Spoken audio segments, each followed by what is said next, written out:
আসসালামু আলাইকুম। এটেন বাংলা সংবাদে সবাইকে স্বাগত জানাচ্ছি অনামিকা হাসান পুনম। জুলাই ঘোষণাপত্রের খসড়া চূড়ান্ত করেছে অন্তর্বর্তী সরকার। আগামী মঙ্গলবার বিকেল ৫টায় গণ অভ্যুত্থানের সকল পক্ষের উপস্থিতিতে জুলাই ঘোষণাপত্র জাতির সামনে তুলে ধরা হবে, এমন তথ্য জানিয়েছে প্রধান উপদেষ্টার প্রেস উইং। এই বিষয়ে আরও বিস্তারিত ঘোষণা করা হবে বলেও জানানো হয় সংবাদ বিজ্ঞপ্তিতে। এর আগে সকালে তথ্য উপদেষ্টা মাহফুজ আলম জানান, ৫ আগস্ট জুলাই ঘোষণাপত্র দেয়া হবে। জুলাই পুনর্জাগরণ উপলক্ষে রাজধানীর ওসমানী স্মৃতি মিলনায়তন থেকে তথ্য ও সম্প্রচার মন্ত্রণালয় আয়োজিত র্যালি শেষে কথা জানান উপদেষ্টা। তিনি আরও জানান, ঐকমত্য কমিশনে যেসব বিষয় রাজনৈতিক দলগুলোর ঐকমত হয়েছে সেগুলো নিয়ে জুলাই সনদ হবে। আকাঙ্ক্ষা ছিল যে বাংলাদেশ পরিবর্তিত হবে, সেটার একটা রূপকল্প জুলাই ঘোষণাপত্রে থাকবে এবং এই ঘোষণাপত্র আসলে সবগুলো দলের সিগনেচারের প্রয়োজন হবে কিনা আমরা জানি না এখনও। আমরা মনে করি যে মূলত যেই ব্রড বিষয়গুলোতে সব দলের কনসেনসাস আছে, ঐকমত্য আছে ঐতিহাসিক এবং ভবিষ্যৎ বাংলাদেশের জন্য, সেই বিষয়গুলো এখানে সন্নিবেশিত অলরেডি হয়েছে এবং আশা করি যে ৫ আগস্টের মধ্যে আপনারা দেখতে পাবেন। আজকে হয়তো ঘোষণা হবে যে ৫ আগস্টে বা এর আগেও হয়তো জুলাই ঘোষণাপত্র ঘোষিত হতে যাচ্ছে। ষড়যন্ত্রকারী যে বাহিনীরই হোক ছাড় দেওয়া হবে না বলে হুঁশিয়ারি দিয়েছেন স্বরাষ্ট্র উপদেষ্টা জাহাঙ্গীর আলম চৌধুরী। তিনি জানান, নাশকতার অপচেষ্টা শক্ত হাতে দমন করা হবে। কার্যক্রম নিষিদ্ধ আওয়ামী লীগের সাথে বাহিনীর কেউ জড়িত থাকলে তদন্ত সাপেক্ষে ব্যবস্থা নেওয়ার কথা জানান স্বরাষ্ট্র উপদেষ্টা। ৫ আগস্ট নিয়ে কোনো আশঙ্কা নেই বলেও তার দাবি। রায়ের বাজার গণকবরে দাফন করে ১১৪ জুলাই শহীদের পরিচয় শনাক্তে তাদের লাশ কবর থেকে তোলা হবে বলেও জানান স্বরাষ্ট্র উপদেষ্টা।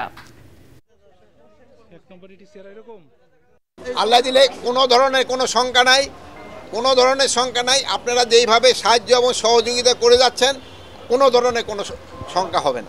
যে বাহিনী যে জড়িত থাকবে কাউকেই ছাড় দেওয়া হবে না, সবারই আইনের আওতায় নিয়ে আসা হবে।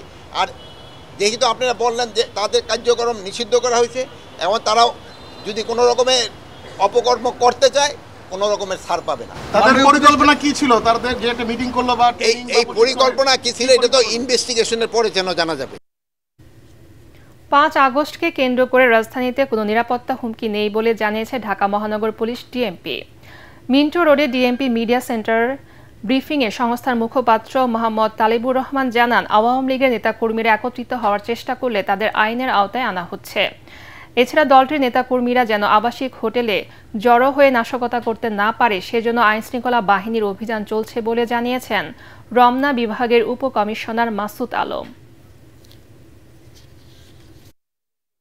ক্যাবি কনভেনশন হলের যে ঘটনা সেটার বিষয়ে ভাটারা থানায় একটা মামলা রুজু করা হয়েছে এবং এই মামলায় পর্যন্ত ২২ জনকে গ্রেফতার করা হয়েছে। এখানে কার কি সংশ্লিষ্টতা ছিল সেটা যাচাই বাছাই করা হচ্ছে। আমরা বিষয়টা খুব গুরুত্ব দিয়ে তদন্ত করছি। যে কোনো নিরাপত্তার শঙ্কা নেই। প্রত্যেকটা থানা প্রত্যেকটা ইউনিট যেগুলো আছে তারা কাজ করতেছে এবং আমরা যেটা কাজ করছি যে আবাসিক হোটেল বা কোনো মেস বা যে কোনো অনেক যারা সরকারের সময় অনেক নেতা কর্মী বা যারা আছে যে তাদের হয়তো অনেক ফ্ল্যাট আছে যারা এক একজনের নামে ৫টা ৭টা ৮টা করে যেটা তাদেরকে হয়তো বা এখানে রাখার ব্যবস্থা করা হয়।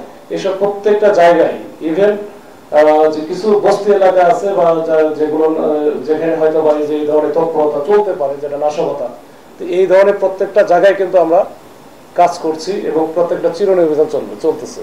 এই যে আজকেও কিন্তু এটা চলবে, মানে এটা কিন্তু পুরো আগস্ট মাস আমাদের চলবে। ক্ষমতার স্বাদ পেয়ে অন্তর্বর্তী সরকার ও তাদের সহযোগী কেউ জাতীয় নির্বাচন নিয়ে টাল বাহানা করছে বলে অভিযোগ করেছেন বিএনপি স্থায়ী কমিটির সদস্য অবসরপ্রাপ্ত মেজর হাফিজ উদ্দিন আহমদ। গণ অভ্যুত্থানের বর্ষপূর্তি উপলক্ষে রাজধানী ইঞ্জিনিয়ার্স ইনস্টিটিউট মিলনায়তনে আলোচনা সভা ও শহীদ পরিবারকে সম্মাননা প্রদান অনুষ্ঠানে তিনি এসব কথা বলেন। সংস্কারের দোহাই দিয়ে নির্বাচনকে বিলম্বিত করার ষড়যন্ত্র চলছে বলেও অভিযোগ করেন মেজর হাফিজ। দলের স্থায়ী কমিটির আরেক সদস্য ডাক্তার AZM জাহিদ হোসেন বলেন, অন্তর্বর্তী সরকার প্রতিশ্রুত সময় ফেব্রুয়ারিতে জাতীয় নির্বাচন দেবে বলে আশা করে দেশবাসী।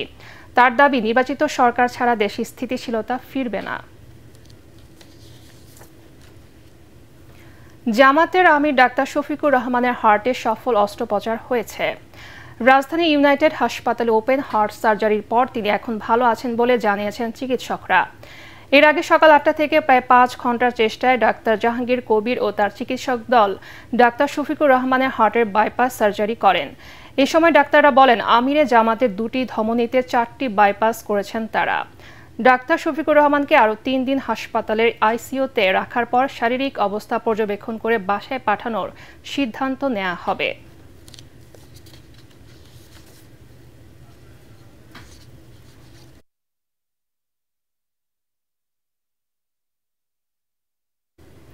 পরবর্তী সংবাদ দেখার আমন্ত্রণ জানিয়ে এখনকার মতো শেষ করছি। এটিএন বাংলার সংবাদ ইউটিউবে দেখতে ব্রাউজ করুন youtube/ATN বাংলা নিউজ। ধন্যবাদ সবাইকে।